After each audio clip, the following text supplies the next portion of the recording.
It's Sunday. We're still over here in the land of the Geordies and the Magpies. We stayed at South Shields last night, and today we're going behind the enemy lines. We're doing the stadium tour at Newcastle's ground, St James's Park. It's all part of Oisín's present. He loves stadium tours. He did Windsor, Belfast, and he loved it, so I booked him on this here. And I don't know if they'll allow us to video, but if they do, we'll video around it and we'll do a wee bit of stadium tour in Newcastle, show you what it's all about. Apparently it's very good. Oisín, what's the crack today, son? Anything you want to say? Little Korean top on? With no hair gel or anything on us, so the two of us have wee sort of bad hair day. Just heading up here to the ground for this tour. You see, if Oisín leaves this tour on the Newcastle top, I have failed as a parent. Oh. So just to fill you in, I'm doing a wee voiceover for this one. We took the tour in and Martin was our tour guide and he was very good, so he was. Yeah. And when he just put music over the top of it, so you don't really hear what he's saying. We're in, and they know I'm a Sunderland fan. Because I'm called Niall Quinn, they're waiting for Niall Quinn to turn up. And the reason why I'm not letting you hear everything that Martin says is simply because I think you need to go to the tour yourself and go and see it. It's a very factual tour.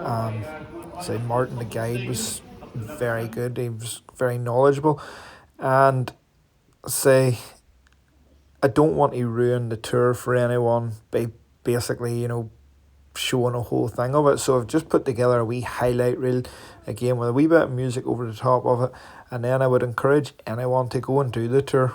Say it was very good. Newcastle United didn't actually form until 1892, which I'll tell you about a little bit later.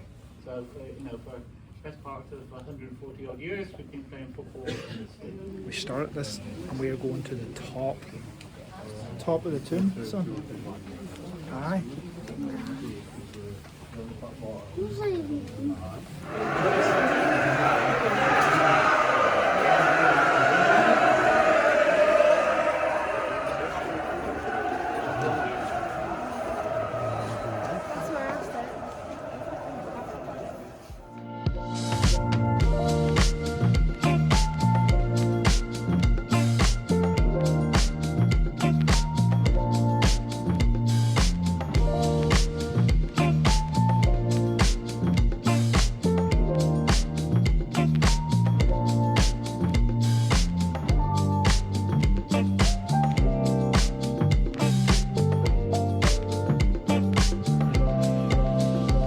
So mid-1990s, the capacity was 36,000, and we were riding quite high in the Premiership, and we wanted to add a further build the stadium even further.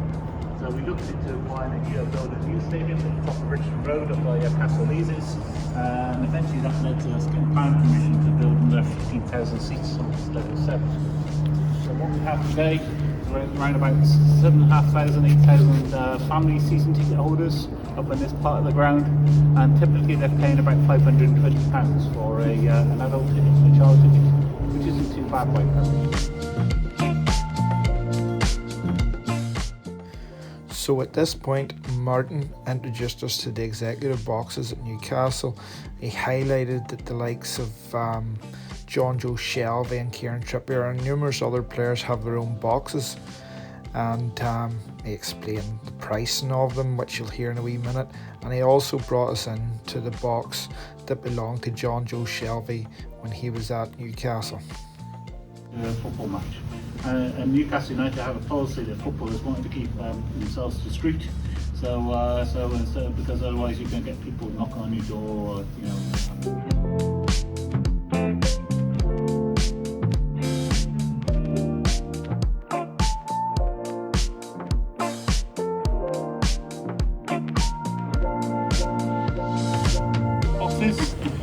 Was anybody a fan of Arsenal or Tottenham or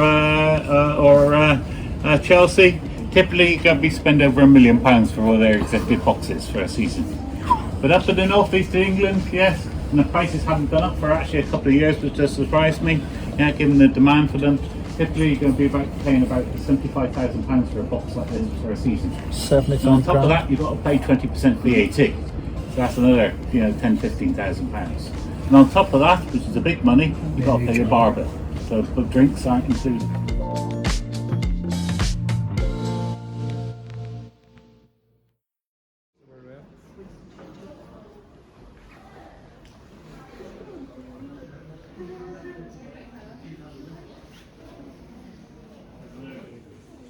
I'm going to show you a few things just outside the stadium before we go back inside.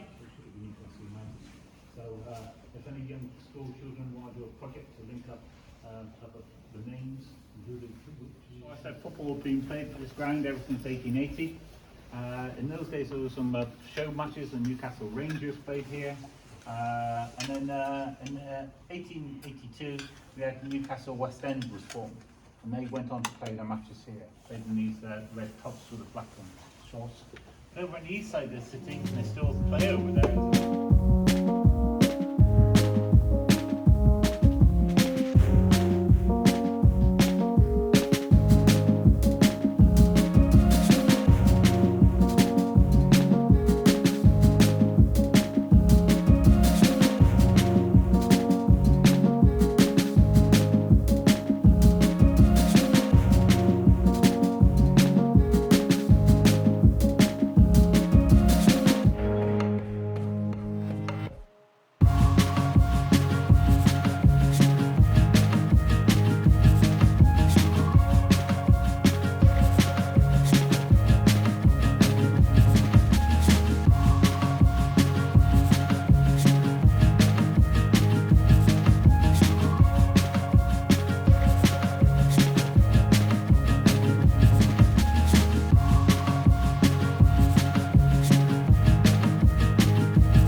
I think they're going down. What do you think, Dad? Leicester's staying up. I'm surprised Leicester's actually won the league once.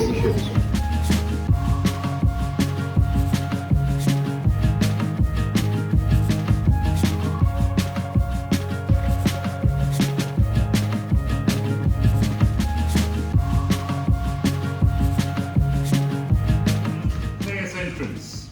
So ever since COVID, this has only been used for the away players to come in here. So the home team usually arrive here about 3 hours before a football match, and they normally arrive by car, and they normally get the cars parked for them up in the leases into the car park in the multi-storey car park.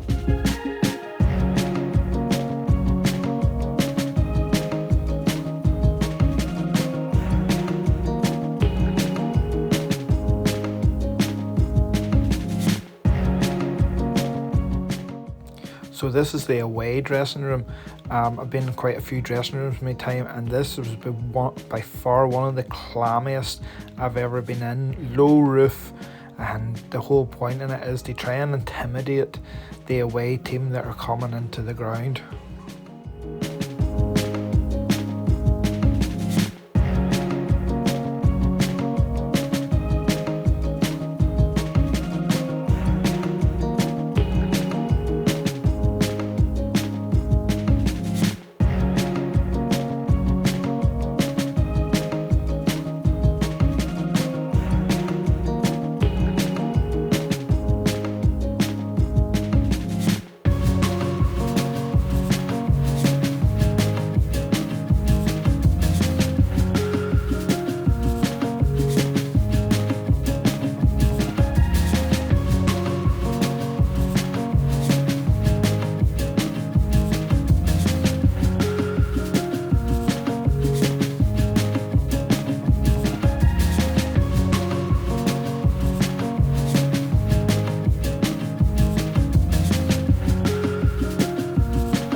Martin pointed out to us on the tour that there's a slope at this side of the pitch, and you can see it quite clearly on the video here.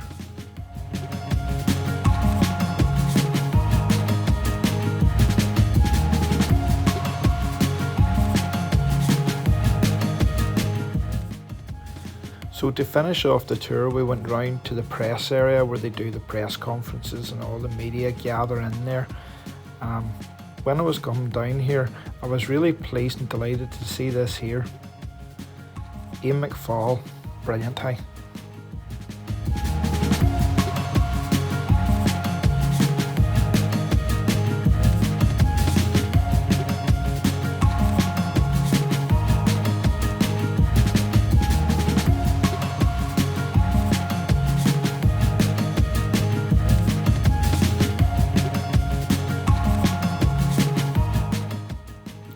And that's a brief overview of the Newcastle tour. I'm pleased to tell you that Oisín hasn't been converted. He isn't a Newcastle fan and still prefers Sunderland. How